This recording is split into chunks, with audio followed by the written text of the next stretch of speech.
जब इंदिरा गांधी ने 18 राज्यों पर शासन किया तो पंजाब उन 18 राज्यों में नहीं था।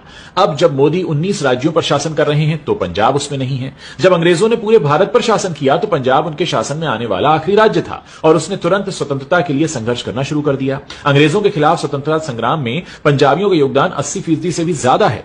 जब मुगलों ने भारत पर शासन किया और हिंदुओं को इस्लाम में परिवर्तित किया तो केवल एक पंजाब उनके खिलाफ खड़ा हुआ और गुरु तेग बहादुर जी ने उनके विरोध के लिए दिल्ली के चांदनी चौक में अपना जीवन बलिदान कर दिया और गुरु गोविंद सिंह ने इस्लाम में धर्मांतरण के खिलाफ 7, 9, 14 और 17 साल की उम्र के अपने सभी 4 बेटों का बलिदान किया। उनके बड़े 2 बेटों ने चमकौर साहिब में मुगलों के खिलाफ युद्ध में अपने प्राणों की आहुति दी और छोटे 2 बेटों ने उस राज्य के मुगल शासक उन्होंने सरहंद में उन 2 बच्चों को जिंदा ईंटों में चिनवा दिया। जब सिकंदर ने सब कुछ जीत लिया था तब भी केवल पंजाब के राजा पोरस ने उसे रोकने का साहस किया था।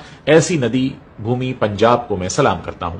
आज भारतीय इतिहास के सबसे महान सम्राटों में से एक शेर पंजाब महाराजा रणजीत सिंह जी की पुण्यतिथि है। ये डेट आज की नहीं है लेकिन ये मैसेज में लिखा हुआ तो मैं आपको बता रहा हूं। उसमें लिखा है, एक आंख से अंधे, एक हाथ से घायल, फिर भी महान सिख साम्राज्य का उन्होंने निर्माण किया। विभिन्न सिखों को एक राज्य में एकजुट किया और एक ऐसा साम्राज्य बनाया जिसमें पंजाब, कश्मीर, लद्दाख और पूरा उत्तर पश्चिम शामिल था। हरि सिंह नलवा, दीवान मोकम चंद, वीर सिंह ढिल्लों और जोरावर सिंह जैसे योग्य लोगों ने इसकी सेवा की। एक आधुनिक सेना भी वहां बनाई गई। यहां तक कि युद्ध की नवीनतम तकनीकों को लाने के लिए उस वक्त यूरोपीय अधिकारियों को भी इसमें भर्ती किया गया। यही कारण है कि ब्रिटिश शासक उनके जीवित रहने तक पंजाब पर कब्जा नहीं कर सके थे। उनकी वजह से पंजाब आखिरी राज्य था जो 1849 यानी 1849 में ब्रिटिश शासन के अधीन आया। लेकिन अफसोस है कि भारत में उनकी विरासत के बारे में कोई ज्यादा नहीं बताता।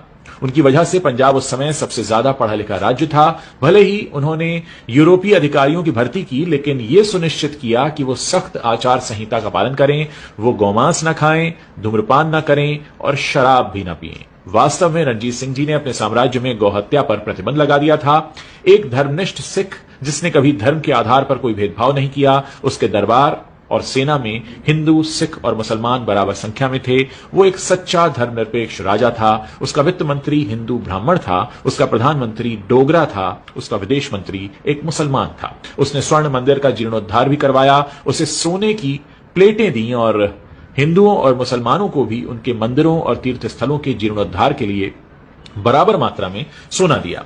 गुरु गोविंद सिंह के सम्मान में पटना और नांदेड़ में गुरुद्वारे बनवाए जिन्हें पंच तख्त में से एक माना जाता है। एक महान योद्धा, एक समान रूप से योग्य और एक बुद्धिमान शासक, एक सच्चा और महान इंसान था रणजीत सिंह। और रणजीत सिंह विश्व के इतिहास में एकमात्र ऐसे राजा हुए हैं जिन्होंने अफगानों पर विजय प्राप्त की।